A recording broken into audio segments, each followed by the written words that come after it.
First, let me say to Mr. Jones, I am just so sorry about the loss of your son. I thank you for being here today. And to Mr. Brown, I'm pleased that you survived, but I'm so sorry about what you have had to go through and what you're still going through with. And Mr. Stone and all of the families, I'm just terribly pained about the loss of all of the personnel and the harm that has been caused in what I think will be the greatest ecological and geological disaster in the history of this country. I wanted to spend some time with you, Mr. Ankalaid, to talk about the history of the black oyster farmers fishermen down there, but I want to pass over that for a moment because BP is here today, represented by Mr. Willis, saying all the right things about what all they're prepared to do and all the responsibility that they're going to accept. But I can't trust that. I can't trust that because of the history of BP that we have learned about since this disaster has taken place. Over the past 2 decades, BP subsidiaries have been convicted 3 times of environmental crimes in Alaska and Texas, including 2 felonies. It remains on probation for 2 of them. It has also received the biggest fine for willful work safety violations in the U.S. history and is the subject of a wide range of safety investigations, including one in Washington State that resulted in a relative minor $69,000 fine for 13 serious safety violations at its Cherry Point refinery near Ferndale, Washington. As a matter of fact, a review of BP's history shows a pattern of ethically questionable and illegal behavior that goes back for decades. BP's best-known disaster took place in 2005 when an explosion at its refinery in Texas City near Galveston killed 15 workers, injured 180 people, and forced thousands of nearby residents to remain sheltered in their homes. An investigation of the explosion by the U.S. Chemical Society and Hazard Investigation Board blamed BP for the explosion and offered a scathing assessment of the company. It found organizational and safety deficiencies at all levels of the BP Corporation and said management failures could be traced from Texas to London. It goes on and on and on. The company eventually pleaded guilty to a felony violation of the Clean Air Act and was fined $50 million and sentenced to 3 years probation. The Occupational Health and Safety Administration assessed BP the largest fine in OSHA history, $87 million, after inspectors found 270 safety violations that had been previously cited but not fixed, and 439 new violations. BP is appealing that fine, but BP's legal and ethical problems go back much further. So we don't trust you. We don't trust what you say. We're watching what you do. And I want to tell you that some of us are dedicated to the proposition that we're going to see that the people and communities that have been harmed get compensated and get compensated generously, and that we're prepared to do whatever we have to do to make sure that that happens. And I want to tell you further, as this disaster has occurred, when you first set up your claims offices, and you're here to talk about claims, Mr. Willis, and you're talking about what you didn't have a claims office that was in the minority community and in this village that Mr. Ankalaid comes from here today. They had to fight for that. And we also know that there was some attempt to have people sign settlements rather than claims. So we don't trust you. And I want you to know that in addition to the lack of trust that we have people that we've had to organize who have organized themselves to come here today to be of assistance to Mr. Ankalaid in this testimony. Minister Edwards, you know, he has to get all involved in this. Mr. Ankalaid's son-in-law had to stop what he's doing, get all involved in this. Young attorneys out of New Orleans that we've been working with because we had the same kind of situations where the small people were not being taken care of after Katrina, that have been working with this situation, and they do it as volunteers. You aren't paying for any of that. As a matter of fact, did you ask Mr. Ankalaid how he got here today? Halliburton? BP, any of you rich corporate guys, do you know who paid their way here today, how they got here? and the people that accompanied them, would you ask them after this committee and would you offer to be of assistance to them so that these people, especially Mr. Ankelade, who has lost 90% of his income or all of it, would you assist him in reimbursing him for the money that he's had to pay out of his pocket and all of those that accompanied him? We have to tell you that we want to see better efforts and better work. If you want us to believe you when you come here, why do we have to keep struggling and fighting? Is it true, Mr. Ankelade, that you all had to go and fight because you had to travel 300 miles to get to the claims office? Yes, Congresswoman Waters, yes, that is true. We had no claims, we had anything, and it's something that I think BP still doesn't understand.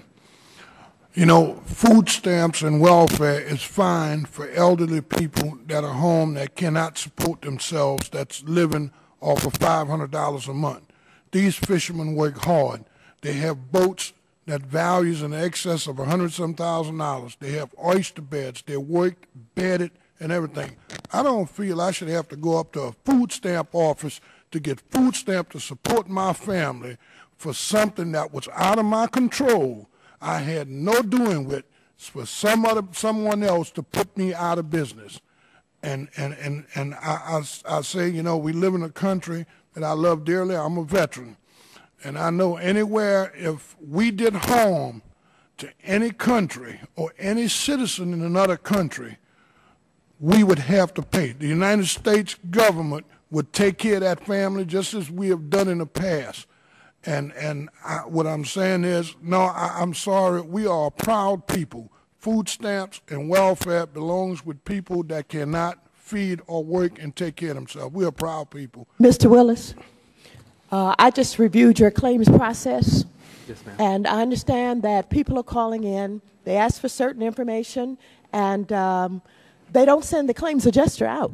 They ask the people to come in then to the claims office, and you're basically giving $5,000 or $2,500. But what about, is that some kind of temporary holding compensation until there is an assessment done of the total damage that has been done to the individuals? How does that work?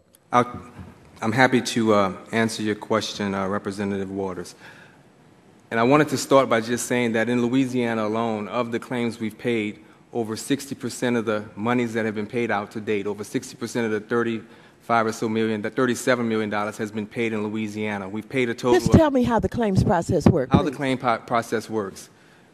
We have three ways that the claims process can be accessed. It can either be accessed through our 1-800 number, which is 1-800-440-0858. That number is available 24 hours a day, 7 days a week. People can go online and file a claim at www.bp.com/claims, or they can walk into one of our claims offices. As I mentioned in my testimony, we have a total of 24 claims offices open to date, 9 of those in Louisiana. We have one in Venice. We had one in Pointe-a-la-Hache. I know where they are. How do they work? The way they work is you go into an office, and if you're a boat captain or a fisherman, you bring in a tax return. If you don't have a tax return, you can bring in payroll check stub for a month. You can bring in deposit slips. You can bring in boat tickets or shrimp tickets or fish tickets, anything that shows how much money you make for a month.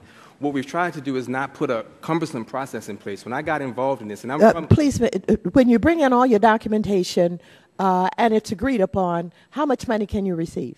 You will be fully compensated for your losses. But what we've done, Representative Waters, in order to expedite the process, this was a process that was initially going to take 45 days to get a check into someone's hand. We can do it in 48 hours now. And what we've done is bias the process towards getting money to people quickly. $5,000 for boat captains, $25 for deckhands. We'll pay them. So you have this amount that you give. It's a temporary and expedited process, and then the rest will come along. Absolutely. And in what length of time? It's going to come along as we continue to evaluate the process. You're not going out to do the adjustments. How do you figure out whether or not these claims are authentic? We will be going out to do the adjustments, but what I You're was... going to do that before you give the rest of the money from, It's an ongoing process. What I was most concerned about, what BP has been most concerned about, is getting money into the hands of the people who are hurting and been hurt by this oil spill sooner rather than later. Yeah, but see, here's one of the problems. You can call your number, and they will ask you for your Social Security number. They will ask you for a few other things. They will give you a claims number. Then they will ask you to come into the office. You'll get the $5,000 or $20,000. But if you've got problems, your 1-800 number, 1-800-573-8249, is not a 24-hour number. And this is where we run into problems. You run into problems because people are trying to follow up to find out when the rest of their money is going to come, what other documentation they have to have, what do they have to do. But this is where you're going to have problems. Why isn't that a 24-hour number also? It is the number for the claims line. 1-800-573-8249, 8 a.m. to 8 p.m., not a 24-hour number. No, That's the follow-up number. That number is not a 24-hour number. Why don't you make it a 24-hour number? We will definitely do that. Well, let me just say make this, that Mr. happen. Chairman, as I wrap up with the Road Home program from your beloved state, Yes. Louisiana, there are still people who have not been compensated. The system bogs down, and it literally ignores small people who don't have money to go get lawyers to fight the bureaucracy. And that's what we want to avoid. Some of us are far away from Louisiana, but we care so much about these issues. We're coming. We're going to follow up on it. Just as I walk through your claims process, I'm going to knock on the doors of the claims adjusters. I'm going to come. I'm going to follow up to make sure that these people are compensated. These small fishermen, these black fishermen, these Arsa fishermen who have been doing this for years, in third and fourth generations, they got to be treated fairly, and we want to make sure of that. Transocean, I'm suspicious of you too. You have dodged paying your U.S. corporate taxes by locating in headquarters in Switzerland. You know you can't be trusted. And aside from that, I want the Honorable Jim Hood to tell me about what have you filed. Are you trying to limit liability in the way that they have filed, Mr. Hood? Transocean filed in Houston, Texas, an action to try to pull in as many people as they possibly could. B filed a consolidation action before another federal judge in Houston, Texas, to try to consolidate as many as possible. We states, and that includes Florida, some of the Republican colleagues will recall Bill McCollum was a member of this honorable body as an attorney general in Florida running for governor there. And I assure you that every one of my colleagues want to have our cases heard in our state courts and not be pulled off by some of their actions before some judge in Houston, Texas. So we've asked that there be some amendments to some legislation to prevent that. Those are procedural amendments. They're not some ex post facto problem. We believe that it would relieve the states from having to fight for 20 years, as did people that were victims of the Exxon Valdez spill. Thank you so much, Mr. Chairman. I appreciate the extra time that you have given me, but this gentleman has a legitimate concern in that amendment that he's asking for, and as chairman, I will take your leadership on that, but we got to watch Transocean, okay? Thank you.